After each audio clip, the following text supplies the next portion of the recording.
السلام علیکم ویورز، امید کرتی ہوں آپ سب ٹھیک ہوں گے۔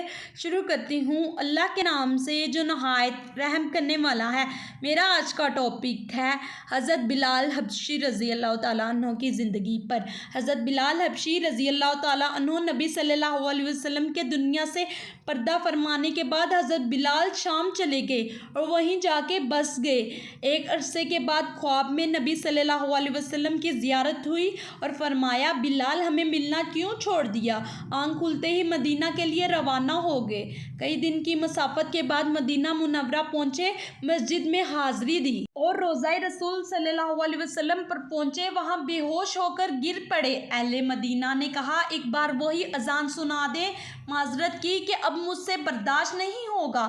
لوگوں نے حسنین سے کہلوایا، اب انکار ناممکن تھا۔ اذان شروع کی تو اہل مدینہ رو پڑے، دل قابو میں نہ رہے۔ پیارے نبی صلی اللہ علیہ وسلم کا زمانہ تازہ ہو گیا، عورتیں بچے سب نکل آئے، غم سے نڈال بے قرار ہچکیاں بند گئی۔ جب کہا سرکار کے زمانے والی اشہد ان محمد رسول اللہ یاد آ گئی، چیخیں مار کر رونے لگے۔ حضرت بلال کی نظر ممبر رسول صلی اللہ علیہ وسلم پر پڑی۔ ممبر خالی تھا، سرکار نہیں تھے۔ خالی ممبر دیکھ کر گرے پڑے، بے ہوش ہو گئے، اذان مکمل نہ کر سکے۔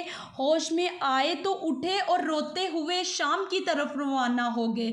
یا اللہ ان جیسی محبت بھی ہمارے دلوں میں بھر دے، آمین ثم آمین۔